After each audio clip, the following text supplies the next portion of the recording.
Good afternoon. Can you hear me okay? Great. Welcome on behalf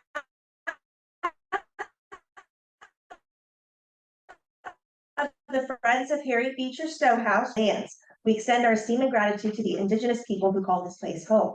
Welcome to the Harriet Beecher Stowe House presentation here at the Walnut Hills Branch Library. We have been doing lots of our programming here with the library. They are great partners with us because we just don't have this kind of space within the house. We're under a complete restoration project right now, but my name is Christina Hartlieb. I'm the executive director, and we are really excited about having this particular exhibit and this particular venue. So just a couple of things that I want to plug for the house, the Harriet Beecher Stowe House, which is right down the street at the corner of Martin Luther King and Gilbert. But we have a number of upcoming events. So Harriet's birthday party will take place outside on Sunday, June 9th. And that is always our free community event of the year. We also have one of our discussion groups, the Semicolon Club, which will meet in June.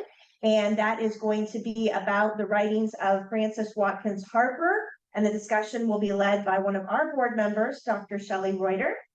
That will take place on Saturday, June 22nd, and it'll be online and here at the Walnut Hills Branch Library. So you can either do a Zoom in or you can come in person. We also are excited to announce our housewarming activities, and that will be the weekend of July 19th through the 21st. So Friday, the 19th of July will be kind of our ribbon cutting ceremony, speeches type event at 10 o'clock in the morning. And then on Saturday, we will have a kids family day. And on Sunday will be an artist's day. So there are invitations going out about that. So check your inbox.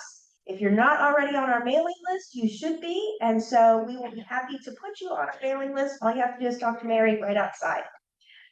We also will be resuming our walking tours in August. Take a little bit of a break for the heat of the sun and because, we're a little busy in June and July. But we will be returning with walking tours in August. And right now we're doing two different walking tours. One is African Americans and Abolitionists of Walnut Hills. And the other one is African American history along the riverfront. So one starts and ends at the Harriet Beecher Stowe House. The other one starts in Covington at the base of the Roebling Bridge. And then it ends in Smale Park in Cincinnati. Let's see. So check out our website for additional information, to reserve your spot for any and all of that kind of stuff. Now, I'm going to get to why we're here today, and that is this new exhibit called Cincinnati's Lost Founders. And we want to thank our sponsors for the exhibit, which include the Ohio Humanities Council, the Northern Kentucky University History Department, the Getting Word African American Oral History Project, the Cincinnati Hamilton County Public Library, particularly the Walnut Hills branch here, and then Caffe Vivace, who we're going to move at some point over to a jazz concert at the at Caffe Vivace. So we're very excited about having that as the second part of this program. I believe that is sold out. So if you don't have your tickets, I am so sorry for you. But the premise of this exhibit. So this exhibit started last summer, and basically Jennifer came to me and said, I have this idea for a great exhibit, and do you know any, is there any possibility that the Harriet Beecher Stowe House might want to do something like this? And I said, well, yes, because really the premise of the exhibit matches our interpretive big idea, and that is generations using their voice to talk about freedom and humanity. And so this really tied very well into that. And then I said, and you know what? There's going to be a time for a little while next year where the house is going to be closed. And wouldn't it be great to have an exhibit open when we can't get into the house? And so we got together, we submitted a grant application to Ohio Humanities, so they are the primary fiscal sponsor for this particular exhibit and event. And when we received word that we got the grant application approved, we were like, okay, now how do we like backtrack to make sure that we get this on exhibit during the time that we're closed at the house? And so we just worked backward and figured out what all of our deadlines were, and it was a success. So we met all of those deadlines, and here we are today. The exhibit was installed on Friday, so it is available for you to view upstairs, and we'll have time to do that at the conclusion of this if you haven't had a chance to check it out yet. There are a total of 12 panels. 2 of those are located in glass exhibit cases, and the other 10 are hanging. And there is a third glass exhibit case that has some facsimile of artifacts as well. So a total of 10 panels and 3 exhibit cases with information for your viewing. And we are excited to say that the library has allowed us to continue the exhibit through July. So from now through July, you can view the Harriet Beecher Stowe House exhibit, even though the Harriet Beecher Stowe House is currently finishing the restoration project. So that's kind of the premise of why we started this project. And now I'm going to let Jennifer talk about what it was that made her say, hey, can we do this exhibit kind of thing? So I'm going to go ahead and let Jennifer talk. Well, I'm sorry, I should have said one more thing. So the format here will be, Jennifer's going to tell us about, the exhibit itself and how she came to come to this particular place. And then we're going to have a little panel discussion that includes myself and Sean, and I think I saw Dr. Childs come in. And then we have a participant online as well from the Getting Word Project at Monticello. So Jennifer and the panel, and then we'll go view the exhibit. All right, thank you.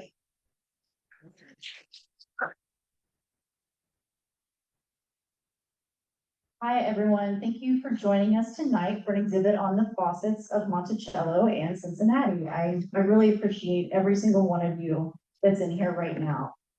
First, I want to acknowledge all the people who've made this exhibit possible. This isn't going to be the most fun part of the presentation. My list of people, I think, is about as long as the exhibit text itself. But I think that's exactly how it's meant to be. The Fossett family and their descendants had a long history of building community and bringing people together. They were people who climbed upward, but always looked back to pull others up with them. And this exhibit is a testament to that. Without community, this exhibit would not have been possible. I do want to thank our wonderful panelists who are here tonight. Andrew Davenport, you can't see him, he's tuning in from Monticello. Sean, Sean Andres of Urbanist Media, I always say it wrong. And Christina Hartlieb of the Harriet Beecher Stowe House. Thank you also to Dr. David Childs for moderating our discussion. Each of you has played a really important role throughout this project and in telling the story. Christina has been my mentor throughout the project. We would not be here tonight if she didn't keep at me. Andrew has been a really wonderful connection to have. He actually came to see us here in Cincinnati, all the way from Monticello. Sean has been a really helpful archive buddy. Dr. Childs was interested in the story independently and actually helped us go to the Smithsonian and tell the story in DC at a conference this last fall. So thank you for that. I also want to thank Cumminsville First Baptist Church, if you're here. Several of them, yeah. You all have been so welcoming and helpful. Thank you also to Union Baptist. Do we have anyone from Union Baptist here today? Okay, well, they're with us in spirit. The congratulations to them. They've had some recent major successes in preservation of the historic cemetery and their records. They're doing really amazing work. And to both of those churches, we owe an enormous debt of gratitude for stewarding the Fossett families for so long, their stories. Thank you to the Cincinnati Hamilton County Public Library for everything. Thank you to the Ohio Humanities Council. Thank you for giving Mr. Clark and I a place to hang out every week at Caffe Vivace. I hope they might have standing room available, but that's a smaller venue. I apologize. And then a few more personal thank yous are in order. Thank you to Dr. Hackett for supporting me in my time at NKU. Speaking of being at NKU, my rock in the program, Miss Alicia Burnett just walked in. Thank you for being here. Hi, of course, Mom. Thanks for me being alive. I appreciate it. You're very welcome. Yeah. There are others that I will have forgotten in a moment. And to them, I apologize. And again, I say thank you. I wouldn't be here if it weren't for the community. And then, of course, finally, a really big thank you goes to Mr. Clark and his family. Mr. Clark,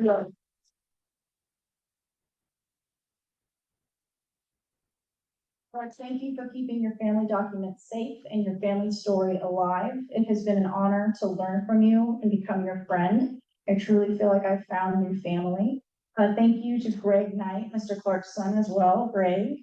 I cannot overstate how helpful you have been in getting this exhibit together. And of course to James Jr., thank you for being here. Thank you for helping with the oral history interview back in, I don't even remember when. It was a while ago, but thank you for that.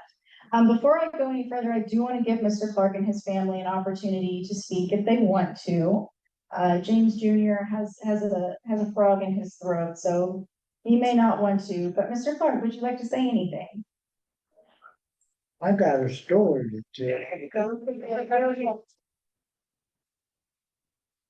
You stand up. The old man stand up.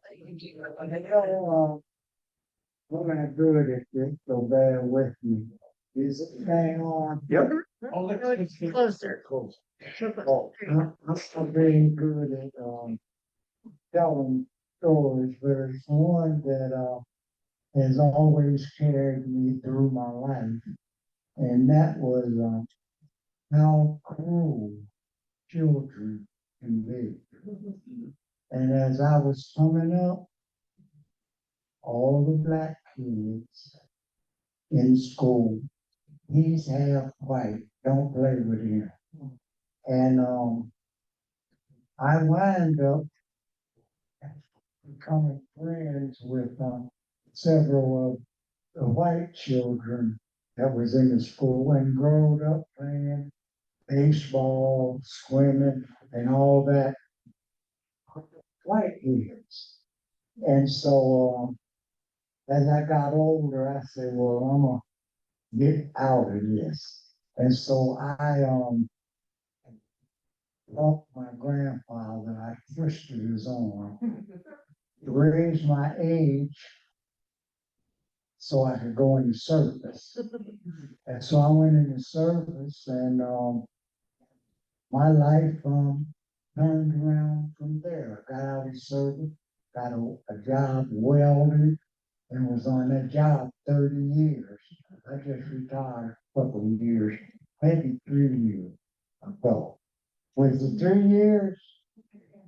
Yeah, 3 years ago I retired, and now I'm working in a working class. And this gentleman right here, and I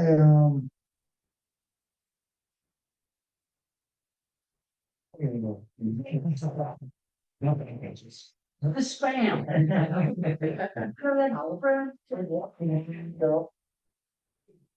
Getting out of service and went job, retired, and then this guy here was so graciously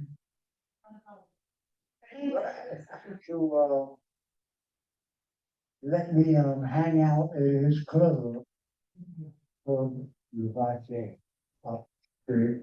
And I met a lot of different people that I didn't know. And I want to say God bless to each and every one of y'all for coming and me sharing somewhat a little of my story. And I'm petrified. All of y'all looking at me. And I want to thank you for coming.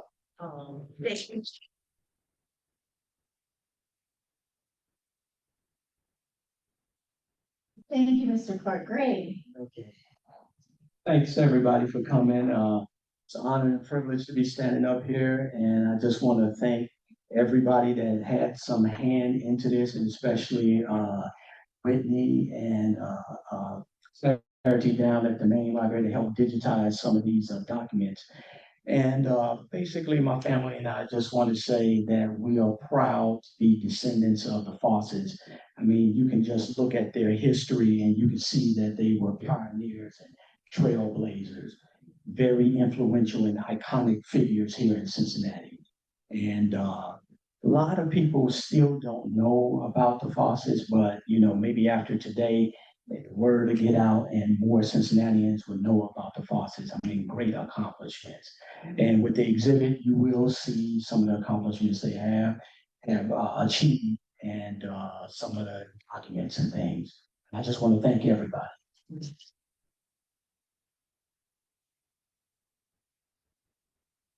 Right. Christina, you didn't introduce you. Introduce yourself. Could you just say like words? My name is Jennifer Williams. I am a student in public history and public administration at Northern Kentucky University. Thanks for being here. You volunteer at Stowe. And a volunteer for the Harriet Beecher Stowe House. That's what my badge says. So. I am so sorry. It was in my notes to do that, and I completely skipped that part of the notes. So thank you, Fred. Thank you, Jennifer. Tell them how we met. That's a good segue. I wish I didn't have to pay him anything to say that. So I would really like to take a little time to tell everyone about how Mr. Clark and I met. So I'll give you a little bit of background information as well, but you are going to have to check out my panels upstairs for the rest.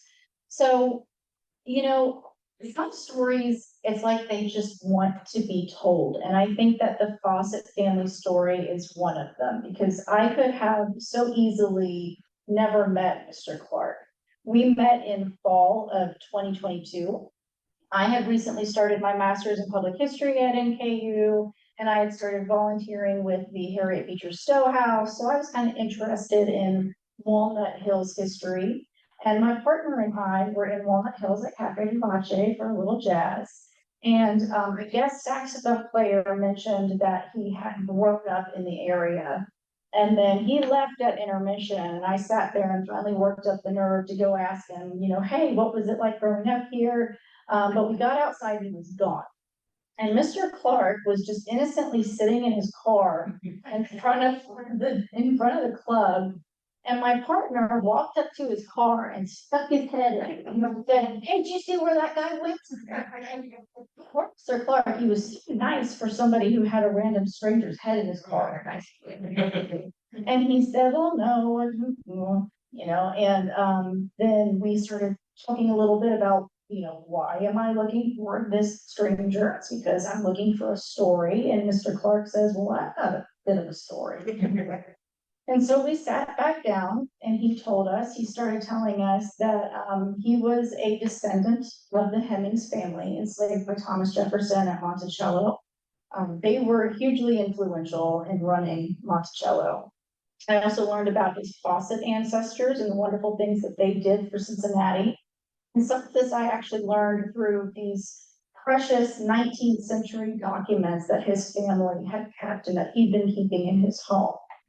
I will never forget the moment that I realized that I was holding the freedom papers of Miss Sarah Fossett, Cincinnati's own 19th century Rosa Parks. We have Peter and Sarah's freedom papers, and they are in archival quality storage now. And we knew that these needed to be shared with the community, and we connected with folks throughout Cincinnati, even in Monticello, and everyone was always happy to help. Beyond my meeting with Mr. Clark just by chance, there were also other little small coincidences throughout. Dr. Childs and I were actually working on a completely different project together, and he mentions that he's interested in Sarah Fossett, and I was like, well, guess what? Me too, right? That was one. The Cumminsville First Baptist Church just recently had their marker installed. That is the church that Mr. Clark's ancestors helped found. So I got to go there and meet them, and that was a wonderful opportunity. Mr. Clark's son Greg just so happens to work for the library system, which was very handy, I will tell you. So there are so many instances of just right place, right time. And it's been an honor to get to know this story, but it's also been a little magical. And it makes sense to me that this story is begging to be told right now, because we are at a critical juncture in our nation's history where we are grappling with the narrative of who we are as a nation and whose experiences should be included in the larger fabric of the American story. And seeing everyone here, I'm confident that we will persist in the full telling of our history. So what is the story that we're here to hear tonight? You will have to look at my panels to get all the details, but so long story short, some of Mr. Clark's ancestors helped keep Monticello running. They were hugely important to its function. And when his ancestors came to Cincinnati after gaining their freedom, they continued to excel. So we've been able to trace the story of the family back to Elizabeth Hemings, Mr. Clark's great-great-great-great-great-grandmother. Elizabeth Betty Hemings was a powerful woman who oversaw a family that comprised about a third of the population at Monticello. She actually had a similar relationship to her enslaver as what her daughters, Sally, would have with Thomas Jefferson. Betty's children were actually the half siblings of Martha Wales, who would then marry Thomas Jefferson. Elizabeth's oldest daughter, Mary, was also a hard worker who would later acquire her own property. Mary had a son named Joseph Fossett. Now, the folks at Monticello, based on their research, believe that Joseph's father was a worker at Monticello named William Fossett. But Mr. Clark's family story has been that Joseph's father was actually Thomas Jefferson. And this is a complicated issue, and I respect the work that the researchers at Monticello have done, but I also respect the history that Mr. Clark's family has stewarded for so many years. So, without DNA analysis, we cannot be sure. Upstairs, I used William Fossett's name because that was the name that the family chose to go by in the 19th century, but the answer is unknown. So, Joseph Fossett, there will not be a quiz, I'm sorry. Joseph Fossett married a woman named Edith Hearn, and together they had Peter Fossett, who would be Mr. Clark's great-great-grandfather. I am skimming over siblings. There were a lot of these people, and they all did really cool stuff. I highly recommend you give them a Google. Peter Fossett was sold to Colonel John Jones in 1827. The death of Thomas Jefferson. And this is something that we go into in a lot of detail in our exhibit upstairs. Jefferson was not great with money, and he died in terrible debt, and Monticello had to be sold. At one point, animals were stabled inside. It was not taken care of, but later there was a concerted effort to save Monticello, because a lot is possible when a story is deemed worthy of protection. Peter obtained his freedom in 1850, probably with the help of his family. His family had been successful in obtaining freedom for others in the family, people who were not freed by Thomas Jefferson's will. Thomas Jefferson's will freed by people. Peter headed to join his family, who had settled in Cincinnati, and there he met a fire-convertible woman named Sarah Myron Walker. She had obtained her freedom in 1844, and I know that because I've gotten to see the papers because of Mr. Clark and his family. Sarah is the one that I mentioned earlier, saying she was like the 19th century Rosa Parks. That's as much detail as I'm going to give you because you got to go upstairs, plugging it. Okay, together, Peter and Sarah were an absolute force. They were heavily involved with Union Baptist, which was the oldest Black congregation in Cincinnati. They were commended for their Underground Railroad efforts by Levi Coffin. They both managed successful businesses on their own. They helped establish the First Baptist Church of Cumminsville and acquired and sold land in the area, helping build it up. Apparently, I learned this from the folks at First Baptist Cumminsville. First Baptist of Cumminsville was the first Black church in Cincinnati that was built all by Black laborers and Black contractors. So Peter and Sarah's daughter, Martha, was a well-known landowner in the area, and she had a home in Cumminsville on Strand Street right next to the church, and that's where Mr. Clark grew up until he was about 14 years old. Unfortunately, this is a story that, much like the people in it, persists in the face of erasure. The original First Baptist Church of Cummonsville is gone. The city of Cincinnati bought it and put a highway through it and called it urban renewal. Mr. Clark's family was uprooted and moved to Walnut Hills, which is where he remains today, where he hangs out with me. Mr. Clark's family story has been incredible to get to learn. The Fossets and their descendants were hardworking, selfless people who stood up for themselves and their community. Their story can teach us so much about what is possible in the face of oppression. Theirs is the story of a human spirit which refuses to be extinguished. It is also the story of the power of community and what connection can accomplish. And as I look out at the people here, I see that same thing reflected back to me. Now, I'll tell you, I don't have any momentous events like that in my family history. Many folks don't. And that's not the takeaway. You don't have to be Mr. Clark for your story to be important. The truth is, just as much as the Fossett family story deserves to be a part of the American narrative, your family's histories deserve the same. Our stories matter. As you leave here tonight, I hope that you'll reflect not just on the Hemings and the Fossets, but on your own place in history. Much of the story has been lost or deliberately repressed. We've lost places like the original First Baptist Church of Cummonsville and much of the West End. Much like the Fossets, we must persist. We can only know the path forward, and we have truly reckoned with our past. I urge you to share your stories and protect them. Speak the truth about your history. Thank you.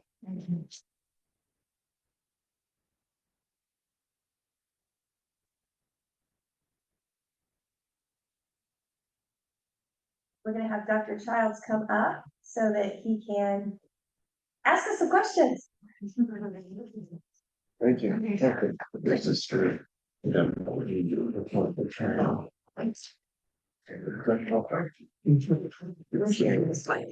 Perfect. Hello, everyone. Let's give everyone a round of applause.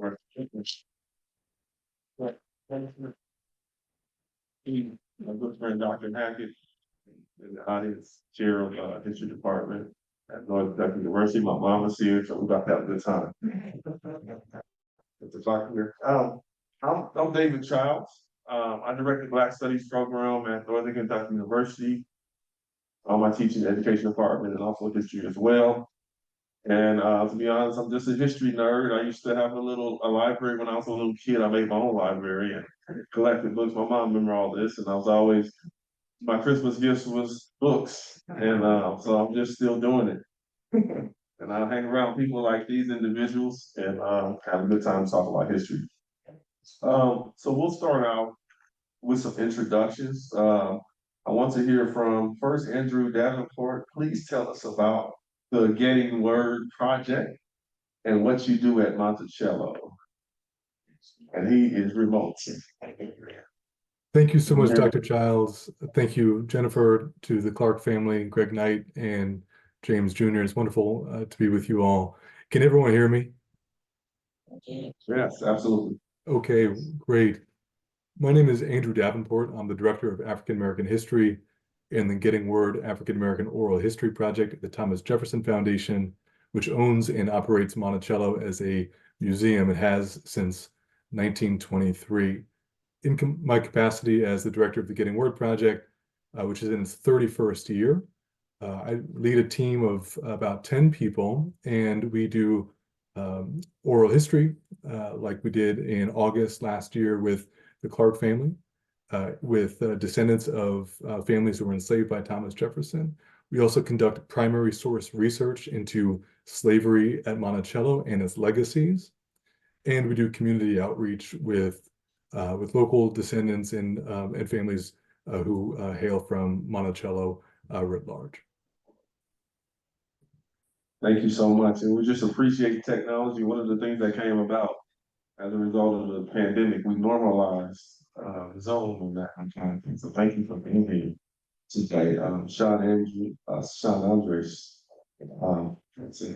Sure. I'll tell you how to say it. Sean Andres. Okay, introduce yourself. Please tell us about Urbanist Media. And I know the folks from Urbanist Media. I worked with several of your colleagues. and the work that you do. Talk a little bit about that, even in the Cincinnati area as well. Yeah, so I'm on the board of the Cincinnati Observatory and also McCheek Foundation for the Humanities for Piat Castle up in West Liberty, Ohio, and also for Urbanist Media. And we work to preserve marginalized histories. So we work with communities to tell their stories. And we do that through historical preservation status, designation status, and also through storytelling and tools, providing tools for communities to tell their stories and preserve their stories. And we have two focuses, Urban Roots podcast, which focuses on historically Black communities. The first season was with Cincinnati's historically Black communities, one being South Louisville, the other being Walnut and Avondale. And then the second season took them elsewhere in the United States, including Greenwood Cemetery. And so the other one is Queens of Queen City, which I founded as telling women's history of Cincinnati.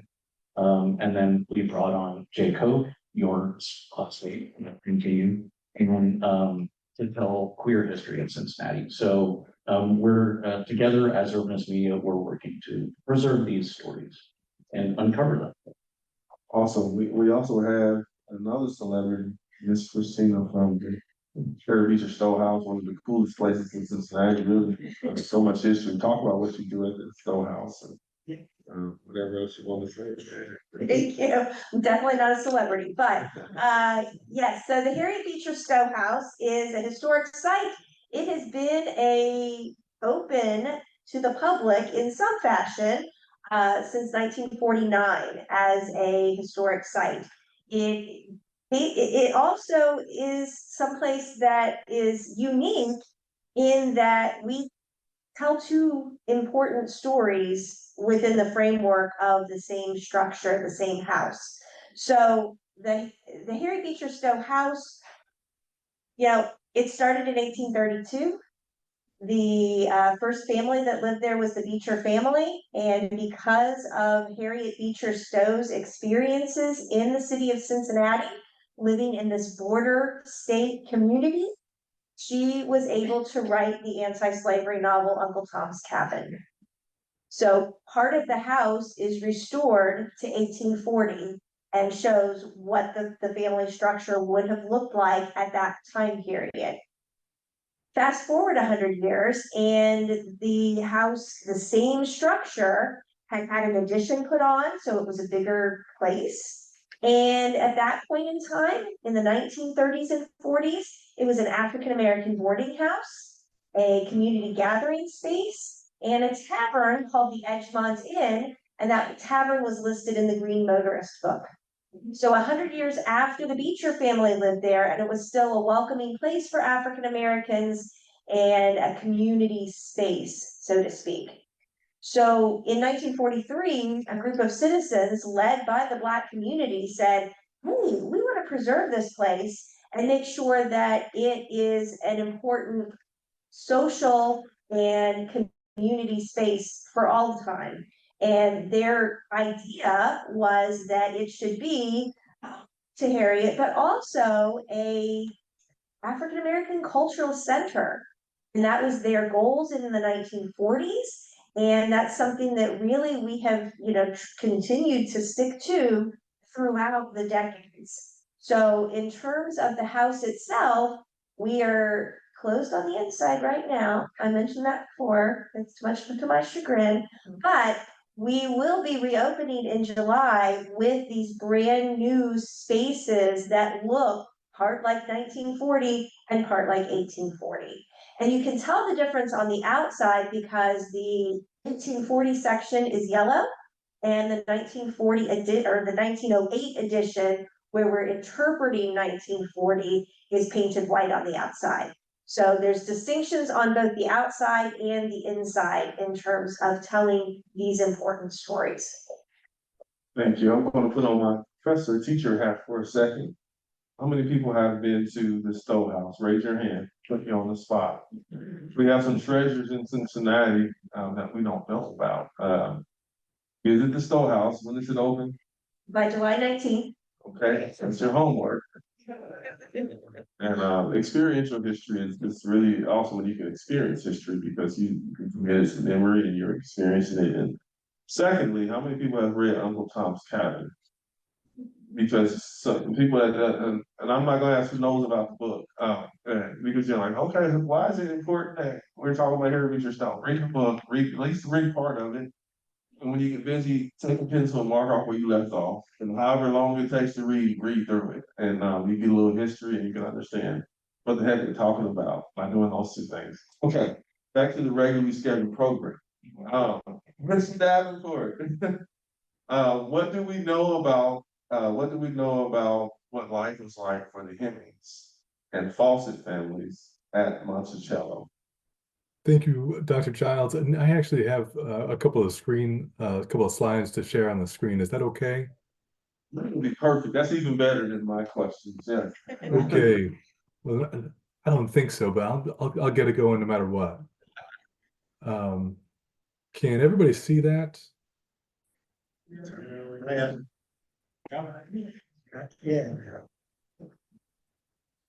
Okay, let's see here. There we go. Yeah. Okay, we're good to go with that. One moment. Awesome. Here we go. Trying to find my,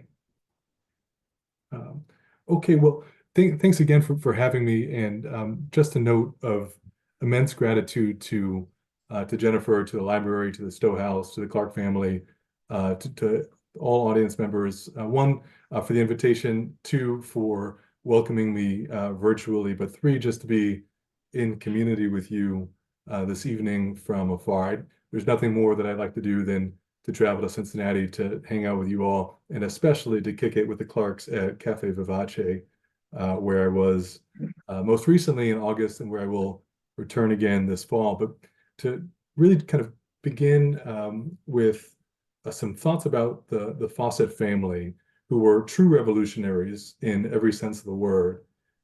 Their values were primarily those of family.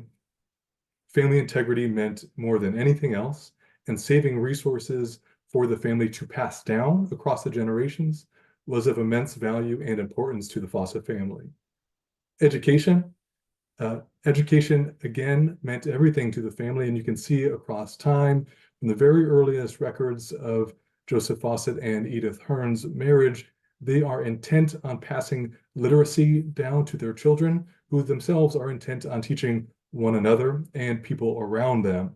And this extended not just to literacy, but also to the crafts. So, for instance, Joseph Fossett, an incredibly talented metal worker, much like Mr. Clark himself, who's a retired welder, taught his children, his sons, how to blacksmith, and they numbered in the majority of the African-American blacksmiths in Cincinnati when they were freed and migrated to that city. Edith Hearn, for instance, in terms of education, she was trained as a cook in the president's house during Jefferson's presidency, and she became the lead chef at Monticello in Jefferson's retirement. This is an elite kitchen, and Edith Hearn Fossett, her married name, of course, was a lead chef in the founding years of the nation. Whether people knew her name or not, they understood that the food that was cooked at Jefferson's house by enslaved people was exquisite. The church of immense value to this family, and finally, fulfilling the promises of the Declaration of Independence, critically important to this family. Peter Fossett, Mr. Clark's great-great-grandfather, said in 1898 about his escape from slavery, or his attempted escape from slavery, that he would rather get free or die in the attempt. And he talked and could quote the Declaration of Independence at length and by the hour, according to contemporaneous newspaper reports. To follow up on Dr. Childs, how many folks in the room have been to Monticello in Charlottesville, Virginia? Has anyone been there yet? I can't quite see the room. Not a dozen. Okay, a couple of people maybe. Yep. All right. Well, this is an image commonly known to you all. Of course, this is known as the nickel view of Monticello, Jefferson's home, a multi-decades-long project by his design, but built by enslaved laborers and as well as free white laborers across many years beginning in the 1760s and really never totally finished. And in fact, it is much better preserved today than it ever was during Jefferson's time, but really going to give you a kind of a different view into Monticello by focusing more on the Fossett and the Hearn family. This is an aerial view of Monticello and Mulberry Row, which was the plantation, the center for plantation industry. Monticello was a 5,000-acre contiguous plantation, primarily first tobacco, later wheat in the 1790s and beyond. And here you're just looking at about 30 or so acres. So again, this is a 5,000-acre tobacco and wheat plantation. The first roundabout is that kind of semicircle that encircles, or the circle that encircles Monticello home. There were 4 roundabouts. These were designed by Jefferson, but built by enslaved labor. And they went down the mountain. Monticello is Italian for Little Mountain and is on one of the highest hills in the Southwest Mountains in Central Virginia. And of course, the gardens. And the gardens were about 3 football fields in length. And speaking about Edith Fossett in the Monticello kitchen, this was truly a farm-to-table enterprise with the gardens just outdoors. But if you look to the lower left, where the first roundabout meets Mulberry Row at the end of the garden on your left, that was the site of the blacksmith shop. And probably also very close to the home of the Fossett family. And we'll talk about how that family was comprised, who was comprised within it a little bit. Well, let's talk about it now. This is, I think, a helpful graphic to show the extent of this family until about 1900 or so. Edith Hearn and Joseph Fossett married in the early 1800s. We don't have an exact date. Remember, slave marriages are very contingent. Families could be broken at any point. They are not legally binding by any stretch of the imagination, but African Americans persisted and attempted to form lasting unions with one another. So certainly this is the case with Edith Hearn and Joseph Fossett, who began to have children together around 1805 or so. Their first child actually was one of the very first children, white or black, born in the president's house. His name was James. And they'll ultimately have 10 children altogether, 10 children who would live until adulthood. I think it's really important to understand, as Jennifer was talking earlier, that the Hearn and the Fossett families were inherited by Jefferson through his wife's family. So when Jefferson's father-in-law, John Wales, dies, Jefferson will inherit John Wales' enormous property, tens of thousands of acres in Virginia, and 135 enslaved people. The Hearn family and the Hemings family, that's Joseph Fossett's mother's family, were 2 of those families that Jefferson inherited in 1774. And the Hemings family, some of them would accompany him to not only to Philadelphia when he wrote the Declaration of Independence. Joseph Fossett's uncle Robert was there. He's a 14-year-old in 1776 in Philadelphia, but also when Jefferson was governor of Virginia during the Revolution and during Jefferson's presidency in Washington. So this gives you kind of some idea of this family. Family unity meant everything to them. When Edith Hearn Fossett was assigned, so to speak, by Jefferson to the president's house to learn how to cook, a couple of years into that tenure, because the family was separated, again, marriages were so contingent and so easily torn apart, they're separated by 120 miles. And eventually, we don't know why, what the precise reason was, but in 1806, Joseph Fossett actually ran away from Monticello to be with his wife in Washington and spent the night in jail because Jefferson was so enraged that he would leave the plantation. But the Fossett family desired to be together, and you'll see that play in and play out again and again across time. This is the site of the blacksmith shop in Monticello. In the 1980s, archaeologists examined, they dug up the history of the blacksmith shop. This is where Joseph Fossett applied his trade as a blacksmith. You can see, based upon the people within the site here, how large an enterprise this was. This was a big moneymaker. Nails and metal were big money makers for Jefferson.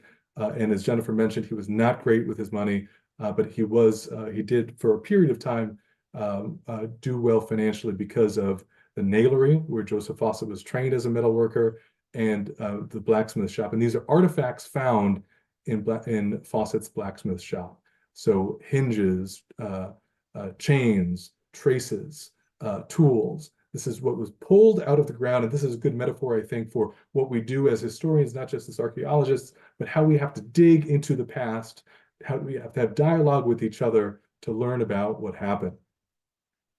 This is the post-1809 kitchen. This is where Edith Hearn Fossett cooked. Again, she's the lead cook, the lead chef in this very elite household, one of the most elite households in the United States. And she is in charge of the second cook. She's in charge of the scullions.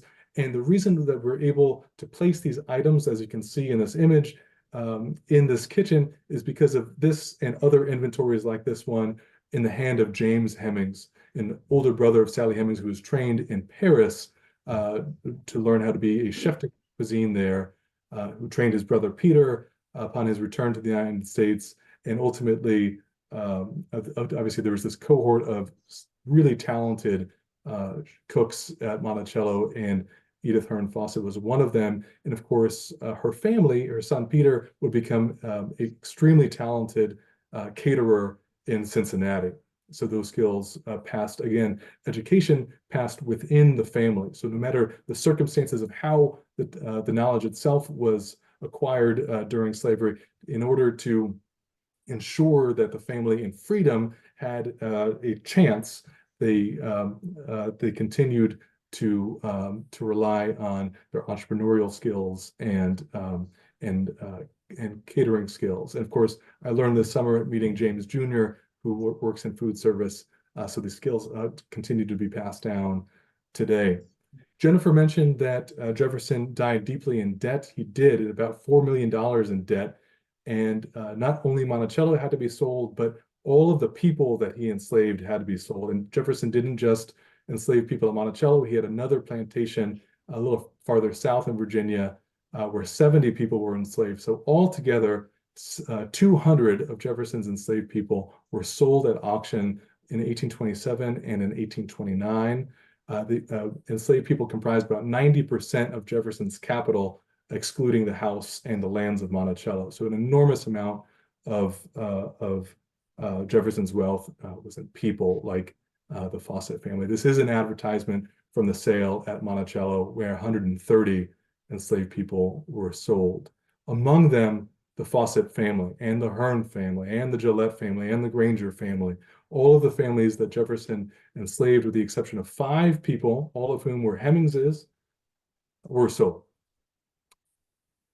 The Fossett family, I mentioned, had family integrity at their heart, and they knew that Jefferson would die. They knew that their relatives would be sold, and for years attempted to save their meager resources. Jennifer mentioned that Mary Hemings Bell was Joseph Fossett's mother. She lived as a free woman in town. She owned real estate. She gained a degree of wealth that was then used to try and purchase her youngest grandchildren. So here on the left is an image of one of the Fossett family members, a free man of color named Jesse Scott. He was a musician, and he's purchasing Edie, that's Edith Fossett, Mr. Clark's great-great-great-grandmother, and her 2 youngest children, Daniel and William, for $505. This is an extraordinary sum in 1827. It's tens of thousands of dollars. And but it's an example of the family attempting to keep themselves together. Jesse Scott was a brother-in-law to Joseph Fossett, and so he had arranged with his mother-in-law, Mary Hemings Bell, most likely, to try and purchase relatives out of slavery, and they're only able to purchase the 2 youngest children and the mother. An example of them not being able to purchase another relative, they're also unable to purchase Peter, Mr. Clark's great-great-grandfather. They're unable to purchase Anne Elizabeth, his sister, another sister named Mariah. Altogether, 8 of the Fossett children are sold. And one of them is this girl, Patsy. She's 16 years old. She's sold to a UVA professor. Bonnycastle is his name. And 6 months later, she will run away. And this is an advertisement for her recapture. She is eventually recaptured and sold to New Orleans. Across 10 years, from 1827 to 1837, Joseph Fossett and his wife, now, of course, he becomes the owner of his wife and his youngest children. They attempt to collect all of the resources together to then expend it on their relatives. And so this record is a record of the manumission. Joseph Fossett is freeing his wife, 5 of their 10 children, and 4 of their grandchildren, 10 years after the auction. So he had spent a decade, this family had spent a decade trying to purchase everyone back so then they could free them and then move to Ohio shortly after this in the late 1830s or perhaps 1840. They first moved to Chillicothe before they eventually migrate to Cincinnati right around 1841 or so, where they buy property in the neighborhood known as Little Bucktown. And Joseph Fossett will become a blacksmith in town. His sons will become blacksmiths in town. And of course, I'm sure that Edith Fossett was cooking as well. But they have a foothold in freedom in Cincinnati, and they become truly founders of what will become a African-American elite in your town. Well, just to give you a bit of a backstory, and I'll close in a moment here, a couple of, well, I guess in July last year, one of my colleagues told me that there was this email in our spam folder from a public history student named Jennifer Williams saying, I met Mr. Clark at Caffe Vivace, and we believe that he's a Fossett a relative, and he's got some really cool documents. Well, she had emailed that to us in March, and we missed it. It had gone to our spam folder. And finally, we catch it. We get on the call with Jennifer. She tells us about these documents. She tells us about Mr. Clark. And I remember turning to my colleagues and they said, you got to get out to Cincinnati ASAP to meet these people. And one of the coolest things, besides, of course, meeting the Clark family and Jennifer, is the fact that Mr. Clark had stewarded, his family had stewarded for 174 years, Peter Fossett's manumission papers. Remember, Peter Fossett is sold in 1827 with many of his siblings. He spends the next 23 years in slavery in Charlottesville because his enslaver refused to sell him back to the Fossett family. And after the family moves to Cincinnati, Peter Fossett remains in Charlottesville until 1850. Well, we never knew. We knew when Peter Fossett was freed, but we never knew how. We could never find his manumission papers. We've looked for many, many years. Well, it turns out that the Clark family has stewarded them and kept them close to them and really prized and cherished them. This is, of course, the manumission record, a copy of the original, which Peter Fossett very likely kept in his breast pocket, certainly in the antebellum era and maybe even afterwards. And I can almost imagine him patting his breast pocket with his freedom papers there. Of course, it answered all sorts of questions about precisely how Peter Fossett was freed. And I can talk more about that after I turn it over to other panelists. But in meeting the Clark family, we're also able to share with them a photo of Peter Fossett that they had never even seen. And I'm sure that I'm sure that everyone in this room has not seen this image before. This is very likely Peter Fossett's first portrait in freedom in 1850. Taken in the Ball Studio in Cincinnati and cherished by a collateral descendant in Chillicothe for many, many years. And so the work that we do, as Jennifer will tell you and has told you, is collaborative. It is a dialogue. We are learning from each other. The Clarks could share their manumission papers with us. We could share this image of Peter Fossett with the family. And if you're looking at Greg Knight in the room, he's got a pretty strong resemblance to his ancestor, Peter Fossett, which we were laughing about when we saw each other in August. And with that, just show a quick photo of Jennifer and the Clarks from August when I was out there. Had a terrific time with them. And more work about the work that we do at the Getting Word Project can be found on this website. And thanks for letting me go on at length.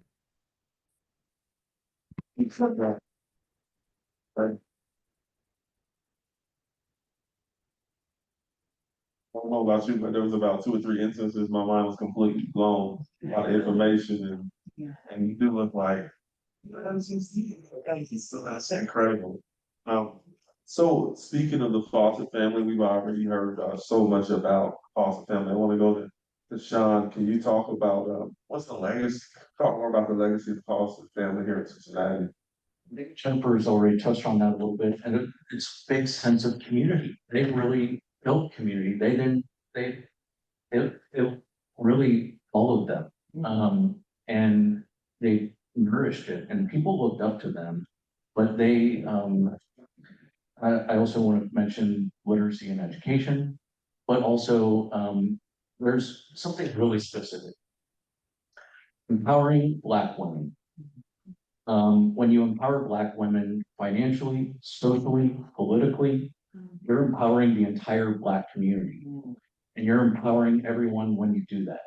And so when Sarah was going around, she was well connected, and she knew how to bridge differences, bridge divides, and bring people together. And that was really special. And you see that in her success in fundraising for the Black orphanage. And I really think she was key to the success of South Cumminsville and in the Black community. How has your understanding of her story changed because of the documents and Mr. Clark's possession? Well, first of all, it really struck me how short she was. She was only 4 feet tall. Yeah, that was pretty incredible. I didn't expect that. But it's really important to know her enslaver's name, because then I can find more collections, more family histories about her enslaver, and possibly more about her, which I'm looking forward to digging into. I just haven't had time. I'm working on an exhibit with the observatory. But also the person who brought her up to Ohio, Joshua Green. We do know, I was looking into that briefly, that the Gwynn family were connected to the Greens, and so I do know that the families were all connected. And now I have to go to Charleston and find out more. I have to go down to Jackson, Mississippi, all sorts of stuff. And then there's the connections. Now that I know names, what is the connection to Morant Bay? Because Morant is often a name used for Sarah instead of Morant. And so there's a Morant Bay rebellion that was in Jamaica. And so we need to find out what exactly the connection is to Morant Bay there and the enslavement, the slave trade there. I like the discourse just sort of went into now because it helps the audience know the work of this story. You follow leads, it's almost like a detective. And with the nature of African American history, there's so much work to be done to uncover history, and it's like we're always playing catch up. So let's go to Ms. Christina. How has the process of urban renewal changed the way we tell the stories about Black Cincinnatians? The process of urban renewal, which, that's the fancy term that many use for Negro removal. And that has happened over and over in neighborhood after neighborhood. Most prominently here in Cincinnati is the example of the West End. But this is something that happens particularly when new infrastructure is put in. Think I-75, think I-71. Think Martin Luther King Drive here in Walnut Hills. So the idea of, urban renewal, we need to fix up whatever's wrong with the neighborhood so that we can have better travel, et cetera, et cetera. A lot of Black history gets erased with that. The buildings themselves were torn down. We have on 4-Acre Avenue, which is how you access our parking lot at the Harriet Beecher Stowe house. between the end of the parking lot and the end of the triangle of land that is east of us, there are several spots along that wall where you see stairs that go nowhere. And you think, so why are these stairs here? Well, clearly at some point that was, somebody's house. And as in terms of those particular stairs, they were taken by eminent domain by the city. And these were African-American families that were displaced so that the backs of those lots could be in a diagonal pattern for Martin Luther King Drive to be built. So it's important for us to know what has been there. And it's important for us to know how to read the past. The idea of historical literacy, reading the past helps us to explain why things are the way they are today. So knowing about the stories of people that had lived there and the stories of how we got to where we are today can help us tell everybody's story. Not just the fancy people, not just the Jeffersons, but everybody has a story to tell. So wonderful, thank you. Related to the work that you do at the Harriet Beecher Stowe House, what connection do you see between the Fossett family story and the work you do at the Stowe House? How do they connect? Well, in many ways, the Fossett family story is one of leadership, one of service, one of bringing the community together. And the house itself, which is our primary artifact, we don't have stuff from Harriet. We have the house itself, that is our primary artifact, and that has been a symbol for so long. Back in the 1940s, the Harriet Beecher Stowe Home Memorial Association called it a lighthouse, symbolizing goodwill and better understanding. So by being able to tell those stories, being able to bring in everyone's perspective, that's something that we do, on a daily basis. A lot of times I say, well, Harriet Beecher Stowe House, we do Black history every day. We do women's history every day. And so that is one way that we connect with, the stories of the past, particularly the Fossett family. Thank you so much. This is to the whole group. I'll start with Andrew. What do the Hemings and Fossett stories mean for us today? Well, I think Can you hear me? yes, I can, Dr. Giles, and thank you. What do these stories mean today? I mean, I think that one, through this family's arc, you can tell the full history of the United States.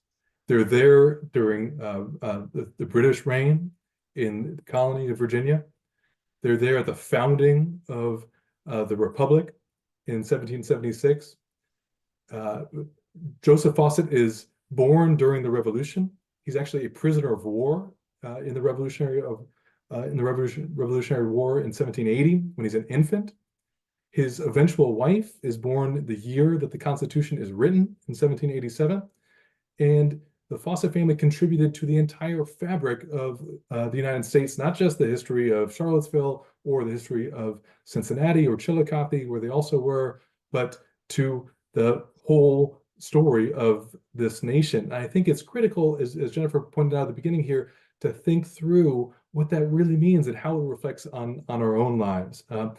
Getting that first phone call from Jennifer and connecting with her and learning about Mr. Clark, we had been looking for Peter Fossett's descendants for many, many, many years. And in fact, if Jennifer remembers this, I said, who are you talking about? Who is this new friend of yours?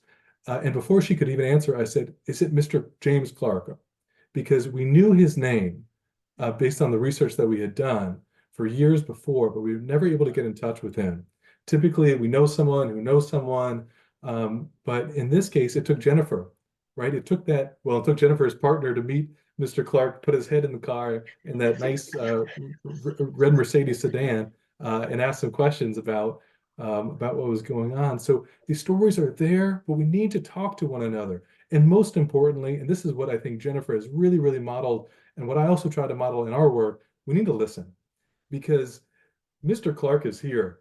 And there are many other stories that our fellow citizens have that we're not yet privy to because, well, we haven't really given it the time, so to speak. I mean, when I was at Caffe Vivace that night in August, I could sense that so many people had heard Mr. Clark or heard about him and they knew something about the story, but actually listening to that story like you're doing right now in this exhibit, man, there's nothing cooler than that. And that's what I hope that we can continuously remind ourselves, that these stories are here, that if we're listening and paying attention, we're going to learn something, and that's going to be really pivotal for where we want to be as a nation, not just who we've been, but where we're going to go.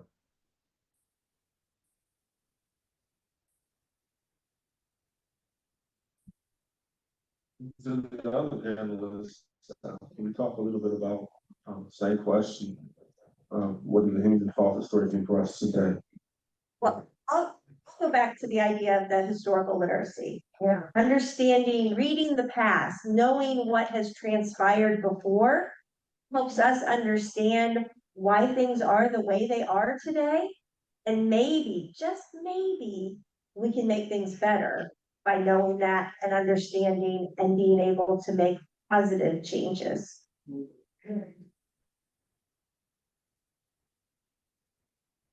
I think their story makes us call into question the American identity. What we've been told the American identity is, the American idealism, especially white people have been told to be hyper individualistic. And the Fossetts were not that. All their money went right back into the community. They brought people together. And I think that makes us question, and also when we realize when we empower and uplift each other, we're uplifting entire communities and everyone is better for it.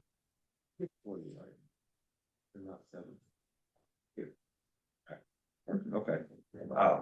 One more question. How do we protect these stories and share them with the community?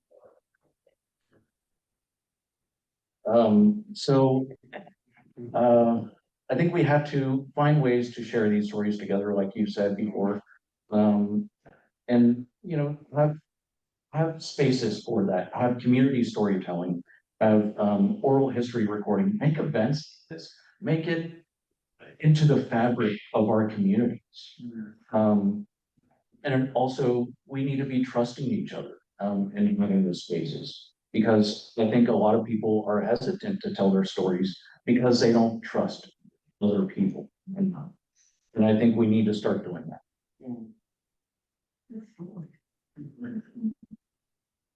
So, the question, protecting the stories, sharing them. Yes. So, as a museum person, I gravitate towards the idea of exhibits and storytelling as an art form.